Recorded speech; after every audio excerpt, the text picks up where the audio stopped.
Et bonjour à tous, merci à vous d'être là pour cette nouvelle vidéo. Aujourd'hui, j'avais envie de vous faire un bilan de mes lectures du mois de janvier, parce que nous sommes déjà début février. Je vais vous parler de la dernière lecture que j'ai fait en décembre, parce que du coup, le mois dernier, j'avais fait un bilan qui était assez tôt dans le mois. Donc j'avais décidé de vous en parler maintenant. Alors j'ai 1, 2, 3, 4, 5, 6, 7 lectures à vous parler. Voilà, dont 2 audios. Et il y a des mangas, mais je vous en parlerai dans une autre vidéo dédiée. Donc tout d'abord, mi-décembre, j'ai terminé le mois et l'année avec Et l'imagination prend feu de Christelle Dabos dans la collection Secret d'écriture de la collection Le Robert. J'avais déjà lu dans cette collection, je vous en ai déjà parlé plusieurs fois, Le plaisir de la peur sur les écrits de Franck Tillier. Et là, du coup, Christelle Dabos est une de mes auteurs préférées, hein, ma préférée en jeunesse, je dirais. Et j'avais vraiment hâte de découvrir son univers.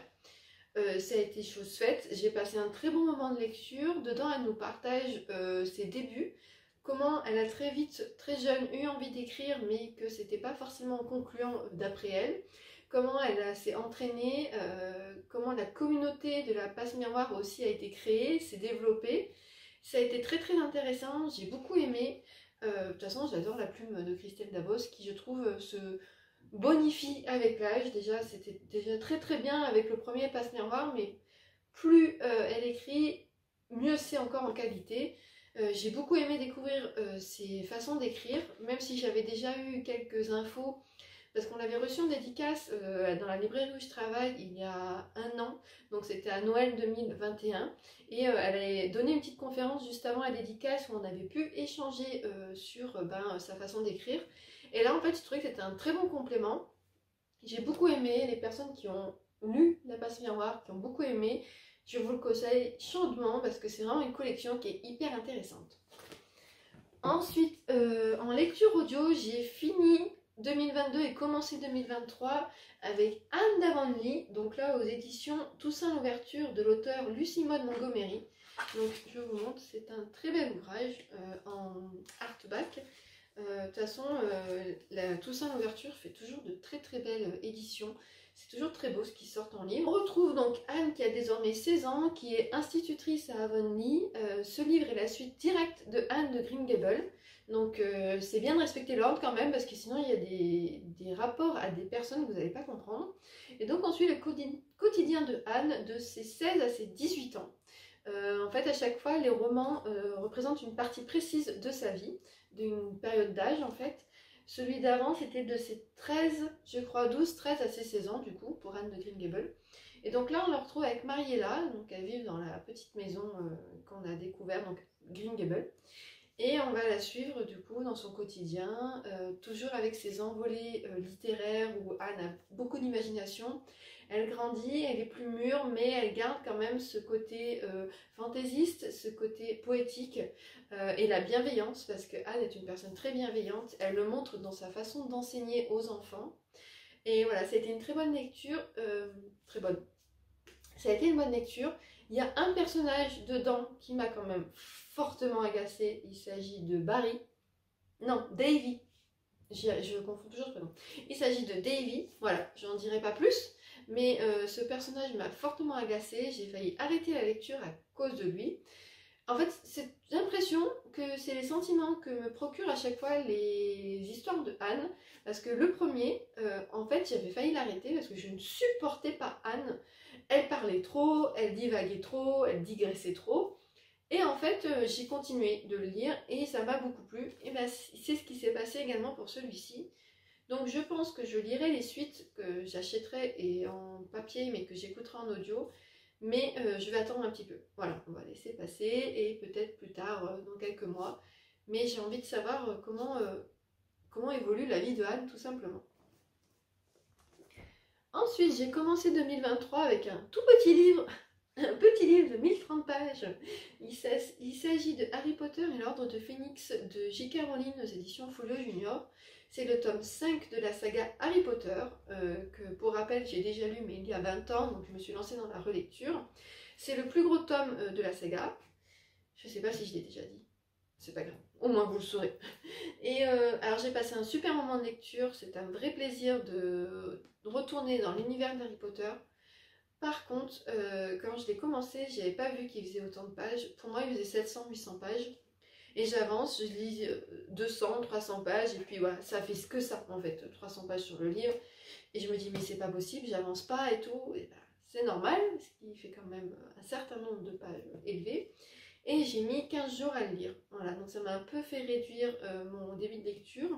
En plus, j'avais envie beaucoup de lire, j'avais une certaine boulimie de lecture que j'ai pas pu trop assouvir avec celui-ci. C'est pour ça que ce qui est après, c'était des livres un peu plus courts. Mais sinon, c'est toujours un très bon moment avec Harry Potter. On découvre, on redécouvre le personnage de Dolores Umbridge qu'on a envie de frapper. Voilà, pour rester poli. Mais voilà, c'est quand même un très très bon moment. J'ai beaucoup aimé.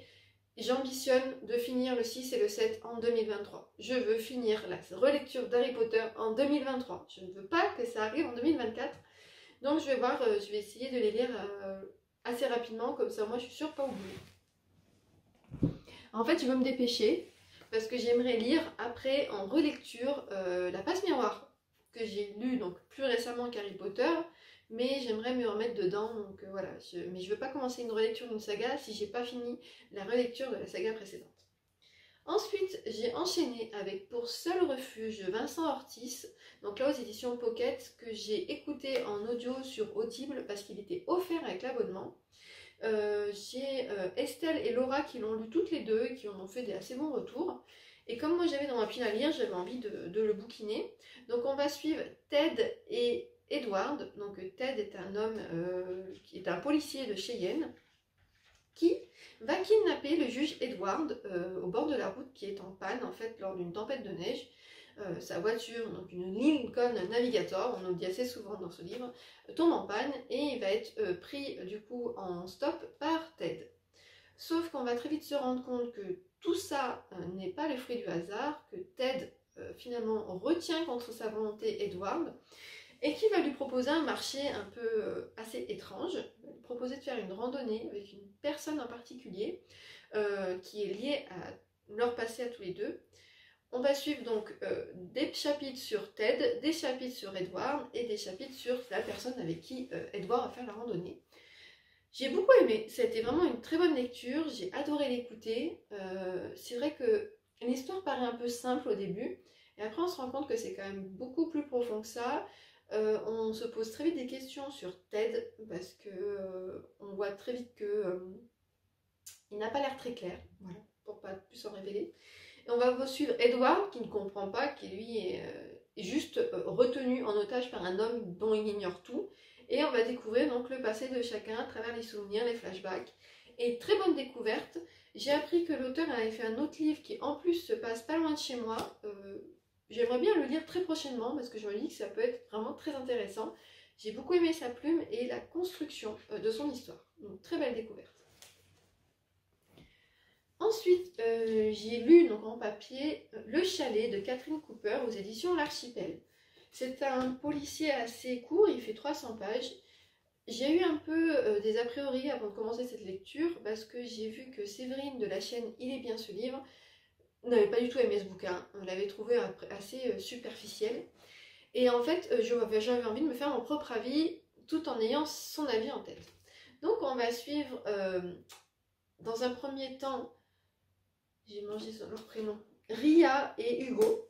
Donc ça se passe en décembre 2020, ils vont à la station de ski La Madière, ils ont loué un chalet où ils vont avec un potentiel futur client à Hugo, donc un homme, sa femme et leur petit garçon qui est tout bébé. Et donc on les suit, eux, arriver dans cette station de ski et se retrouver coincés à cause d'une tempête de neige. À côté de ça, on a d'autres chapitres dédiés à la même station de ski mais qui se passent en 1998, où là on va suivre Will et Adam, qui sont deux frères qui ont entre 18 et 20 ans, qui sont en vacances pour les fêtes de fin d'année dans la station de ski avec leurs copines respectives et qui vont faire du ski. Sauf que suite à une sortie en hors-piste où ils n'étaient pas assez expérimentés, où en plus il faisait un temps apocalyptique, l'un des deux ne reviendra jamais. Et on va suivre du coup cette histoire entre 1998 et 2020. Le pitch est pas mal, par contre je rejoins Séverine sur son avis. Pour moi le livre n'a pas été assez étoffé, assez approfondi. Ça reste très superficiel dans l'histoire, on nous relate des faits, mais voilà, on ne s'appesantit pas sur certaines actions qui auraient pu. Les personnages, beaucoup sont à tarter, voilà, ils sont insupportables. Je pense du coup à un des frères de 1998. Les personnes de 2020 sont guère mieux. Je trouve qu'ils sont même un peu peut-être caricaturaux par certains aspects. Donc voilà, je l'ai lu. Il n'y a pas eu de grande surprise dans la résolution de l'intrigue parce qu'il y a des choses que j'ai vu venir, que j'ai compris. Mais voilà, ça se laisse lire, vraiment, on se prend pas la tête, on est vraiment, on est à la Madière dans cette station de ski, mais ce livre ne me laissera pas un souvenir impérissable. Ensuite, j'ai enchaîné avec un livre que j'ai lu en 2 jours. Il s'agit de Ceci n'est pas un fait divers de Philippe Besson aux éditions Julliard. J'aime beaucoup ce que fait Philippe Besson. L'année dernière, il avait sorti Paris-Briançon, qui a été une claque, j'ai adoré. Il fait vraiment des écrits coup de poing, à chaque fois ça nous marque.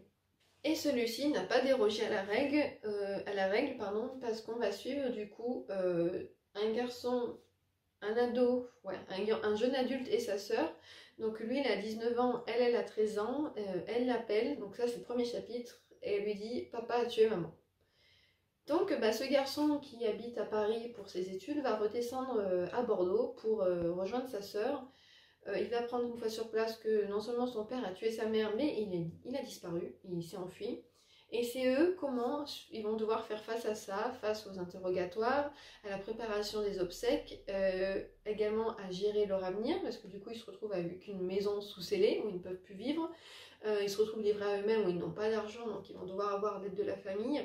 Et on suit également leur cheminement mental, comment se relever après un tel drame.